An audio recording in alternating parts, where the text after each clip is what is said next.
She was a two-star general, her uniform adorned with medals, her presence commanding respect. Yet, in the heart of Charlotte, two officers saw only her skin and cuffed her in broad daylight. Evelyn Harris, a woman who advised generals and led troops through war, turned their mistake into a reckoning that shook the city. How does one call to the Pentagon unravel careers? Can a single video spark change across a nation? Where are you watching from? Comment your city or state below, and let's see how far this story travels. If this moves you, hit like, share, and subscribe to Black Echoes for more stories that matter. Evelyn Harris stepped out of her government-issued SUV, her uniform crisp, insignia gleaming under the North Carolina sun. She was in Charlotte for a national security conference, her mind on the briefing ahead. But as she gathered her files, two local officers approached, their eyes narrowed with suspicion. "Where'd you get that uniform?" one sneered. Evelyn, calm as ever, presented her credentials. "Major General, Department of Defense," she said. They laughed. "A black woman? You're no general." Before a growing crowd, they cuffed her, oblivious to the badge on her lanyard. This was their mistake, and it would cost them dearly. Evelyn Harris bore the scars of a life forged in service, her 30 years in the military etched into every deliberate step. At 55, she was a two-star general, her uniform a canvas of medals earned in desert outposts and the Pentagon's shadowed corridors, where she'd briefed commanders with a voice steady as steel. In Charlotte, she arrived for a national security conference, her mind honed on classified briefings, her briefcase heavy with the nation's trust. Yet, beneath the crisp fabric and polished insignia, Evelyn carried a quiet humility, a mother who'd raised a daughter alone, a widow who'd buried grief to lead. She shunned the spotlight, her grace rooted in discipline, not fanfare. But she knew the truth black women faced, even at her rank. Respect was a battle, won daily against sidelong glances and hushed doubts. That morning, stepping from her government-issued SUV, she adjusted her cap, the North Carolina sun catching her silver stars. Her focus was razor-sharp, unaware that two officers, blinded by bias, would soon reduce her to a stereotype. Their error wasn't just a misstep. It was a spark that would ignite Charlotte's conscience. Evelyn's life had taught her to meet prejudice with resolve, not rage. She'd faced insurgents and skeptics alike, her courage a quiet fire. As she gathered her files, each page a testament to her expertise, she walked with purpose, her heart carrying a truth heavier than her rank. No uniform could erase the color of her skin. But Evelyn didn't bend. She'd built a career on proving doubters wrong, from dusty bases to marble halls. Today would be no different. The officer's mistake would unravel their world, but Evelyn's strength, forged in sacrifice, tempered by faith, would reshape a city. Her conviction, not applause, was her power, and Charlotte was moments away from witnessing it unfold. Evelyn Harris stood by her SUV, the Charlotte sun glinting off her polished insignia. Her hands clutched classified files for the National Security Conference, her mind already mapping the briefing ahead. But then, two officers approached, their boots heavy on the pavement, their faces etched with suspicion. "Ma'am, where'd you get that uniform?" one asked, his tone sharp, almost mocking. Evelyn's eyes met his, steady and composed. "I'm Major General Harris, Department of Defense," she said, offering her credentials with the calm authority of 30 years' service. The second officer smirked, his gaze lingering on her braids. "A black woman general? Not likely. Got any real ID?" The word stung, but Evelyn didn't flinch. She repeated, "I'm a federal officer, expected at a secure briefing." They weren't listening. Ignoring the badge dangling from her lanyard, they spun her around, the cold snap of handcuffs locking her wrists. A crowd gathered, murmurs rising like a tide. "Gentlemen," Evelyn said, her voice low but firm, "you're making a grave mistake." They laughed, dismissing her as a fraud. Passers-by froze, some reaching for their phones, capturing the scene. Evelyn's heart stayed steady, her training kicking in. She knew this wasn't just about her. It was about every black woman told they didn't belong. As the officers led her to their cruiser, she held her head high, her uniform a silent testament to her truth. Their arrogance had set a chain in motion, one that would unravel their careers before the day was done. Evelyn's resolve was ironclad. She'd faced worse than this and emerged stronger. The crowd's whispers grew louder, their phones recording a moment that would soon ripple across Charlotte and beyond. This wasn't just a mistake. It was a reckoning waiting to unfold. Evelyn's mind flashed to decades past, moments when she'd stood tall against doubt, from boot camp to boardrooms. Each time, she'd proven her worth not with words but with action. Now, cuffed unjustly, she felt the weight of history repeating. The officers' voices dripped with condescension, their hands rough as they guided her toward the cruiser. "You'll need a better story than that," one muttered. Evelyn's response was measured.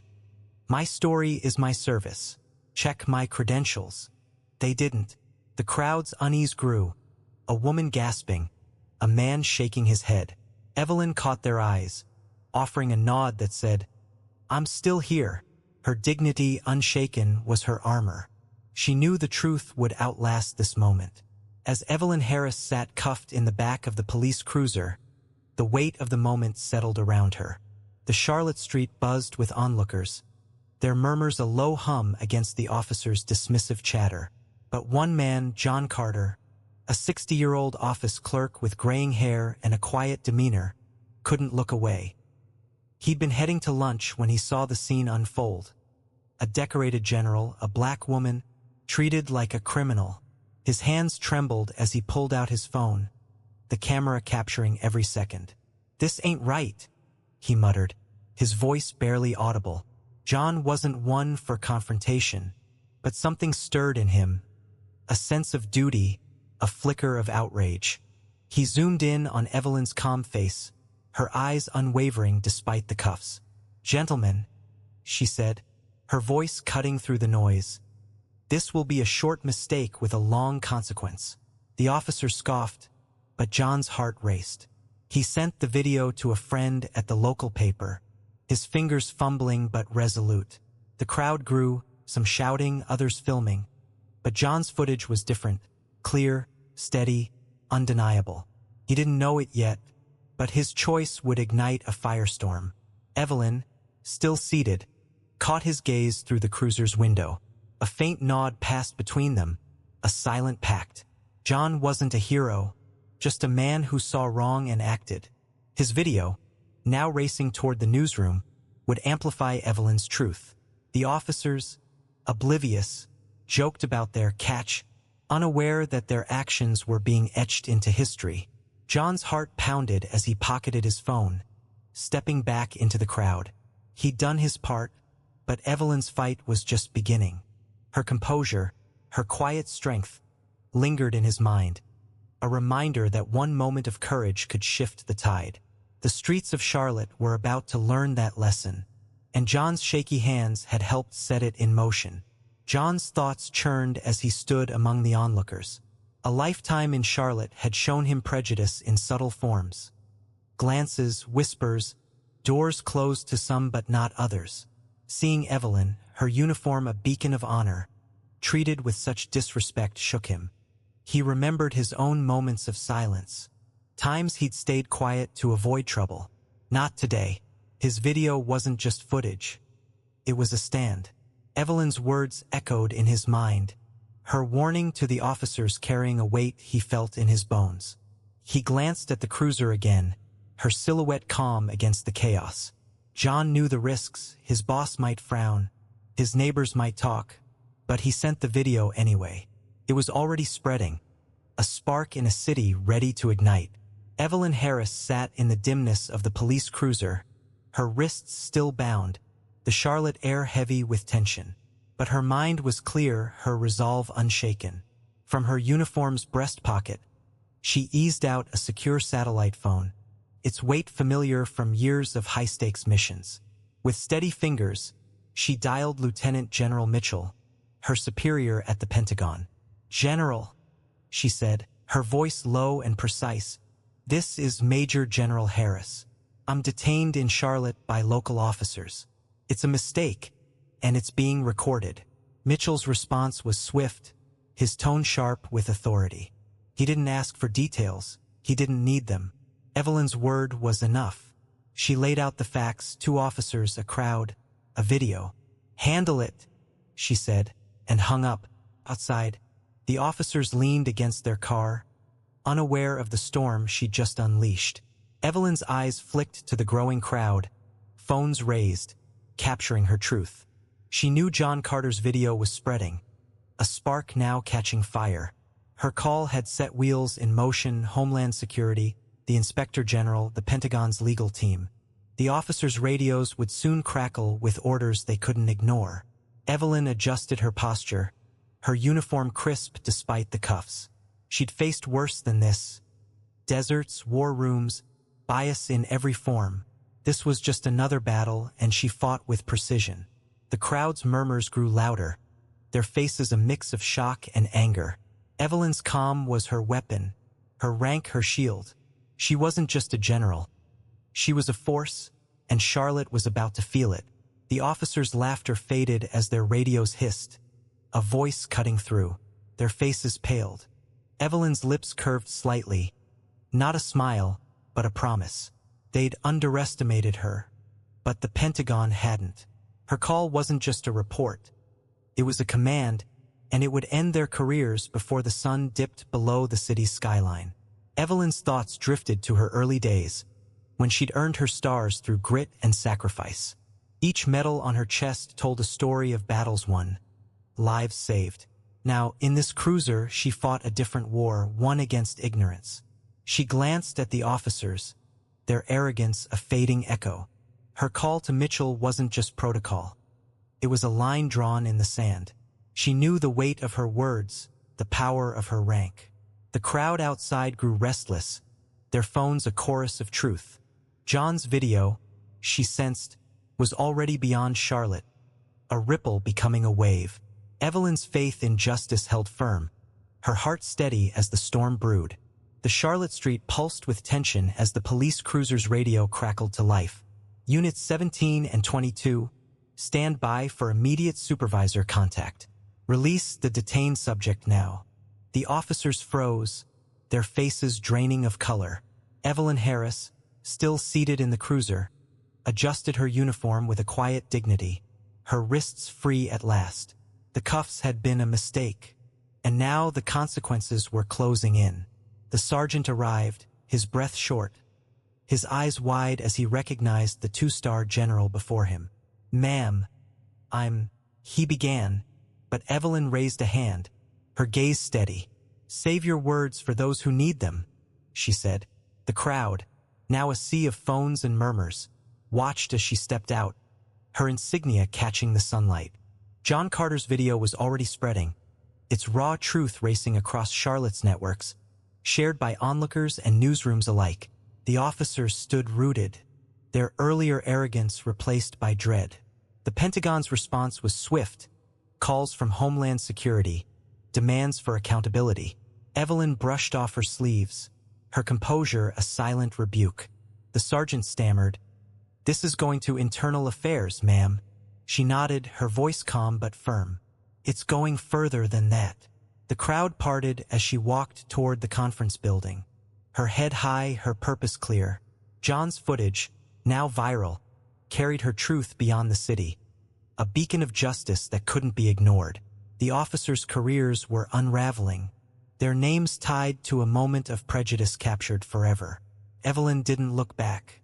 She'd fought battles bigger than this, and she knew the real fight wasn't in the cruiser, it was in the systems that let this happen. Her steps echoed with resolve, each one a reminder that truth, when backed by courage, could shake a city. The crowd's whispers turned to cheers, their phones still recording a moment that would redefine accountability in Charlotte and beyond. Evelyn's presence silenced the street, her uniform a testament to years of service. The officers' radios hissed again, urgent voices from command sealing their fate. She thought of her mentors, black women who'd paved her path, their strength now hers. The crowd's support grew louder, their faces reflecting her own resolve. John's video, a spark she hadn't anticipated, was now a fire, burning through the city's conscience. Evelyn's calm was her power, her silence louder than any protest. She knew this moment would ripple, demanding change far beyond one apology. Her work, as always, was just beginning. The weight of the moment lingered in Charlotte streets as Evelyn Harris's refusal to accept the officer's apology sent ripples through the crowd. News vans lined the block, their cameras trained on her as she stood unwavering, her uniform a symbol of authority earned through decades of service. General Harris, a reporter pressed, "Why not take their apology and move on?" Her voice was steady, deliberate. "Because apologies don't change systems. Training does. Accountability does." Whispers spread, some called her principled, others stubborn. The debate ignited, fueled by John Carter's viral video, now viewed by thousands online. Comments flooded in, "She's right to demand more," countered by, "She's too proud." Evelyn didn't flinch. She'd faced skepticism her whole career, from boardrooms to battlefields. Her stance wasn't about ego, it was about every black woman dismissed, every uniform disrespected. The officers, now cornered by reporters, fumbled for words as their sergeant issued a public statement, promising an internal affairs review. Evelyn turned toward the conference building, her focus unbroken. The city buzzed with questions. Was her refusal a power play or a call for justice? Each share of John's video pushed the conversation further, challenging Charlotte to confront its biases. Evelyn's steps echoed with purpose, her silence louder than the chaos behind her. The reporters' questions grew sharper, their voices blending into a hum of scrutiny. Evelyn's mind flicked to her early days, when she'd navigated prejudice with quiet resolve. She'd earned her stars not by demanding respect but by commanding it. Now, her refusal to accept a hollow apology stirred Charlotte's conscience. Online, John's video sparked heated threads. Some praised her courage, others questioned her grace. She knew the truth. Change required discomfort. The officers' faces, once smug, now betrayed unease as their names trended for all the wrong reasons. Evelyn's daughter texted her, "Mom, you're trending." She smiled faintly, not for fame, but for the dialogue it sparked. The city was waking up, and her stand was the alarm. She walked on, ready for the fight ahead.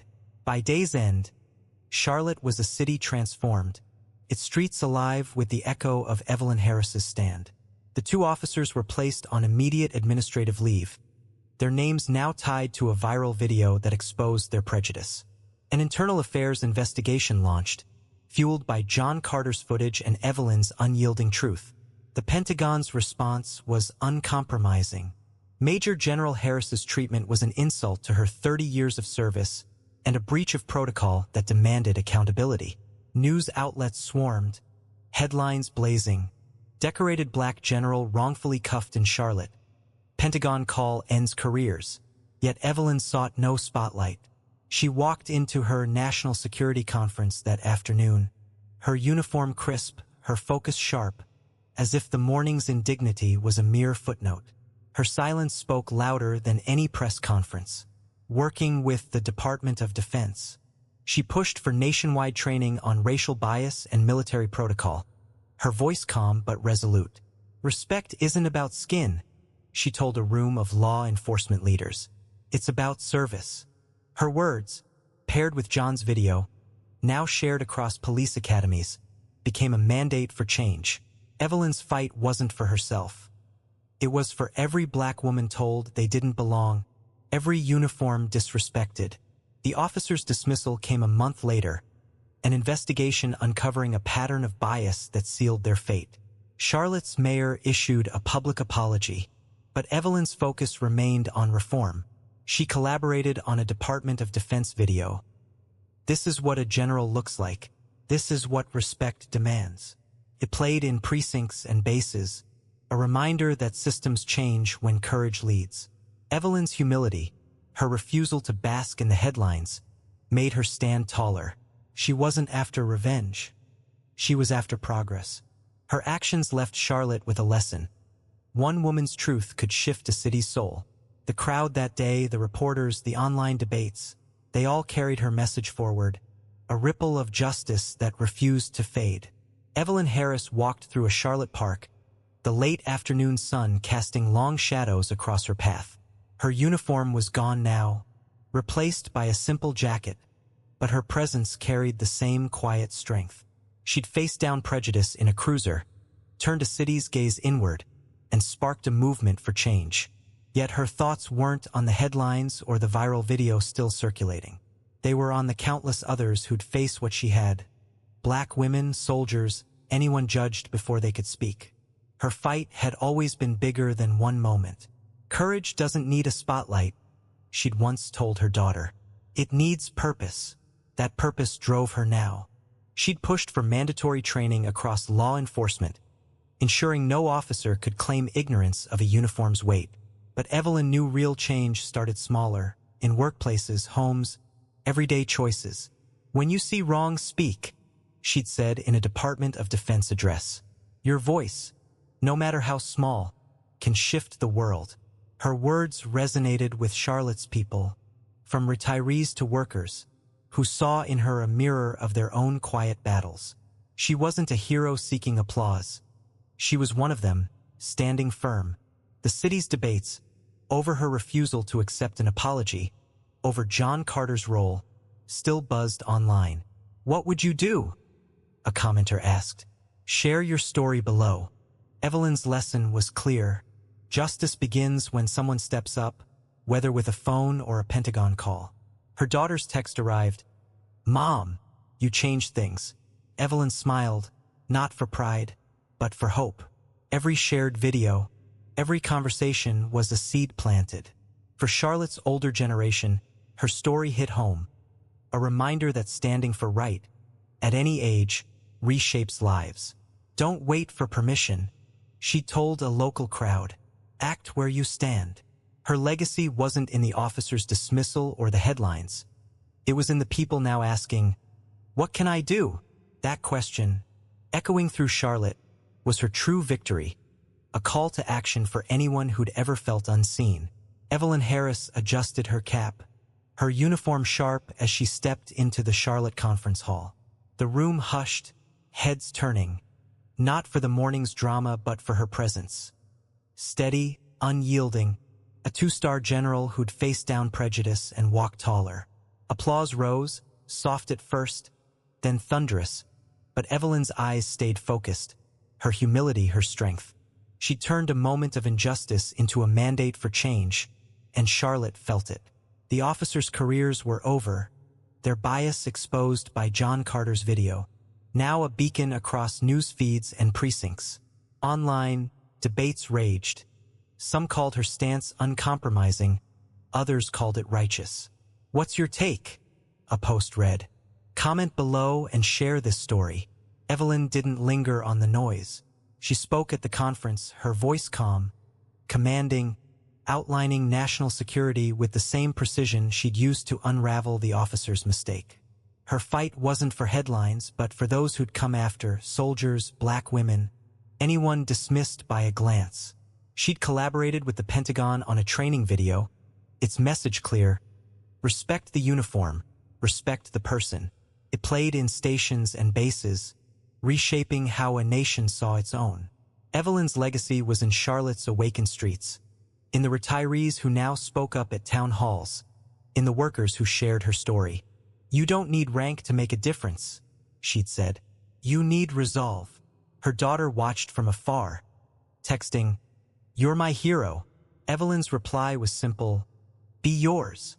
As she left the hall, the city's skyline glowed, a testament to a day that changed its soul. This is Black Echoes, her story closed. What will you stand for?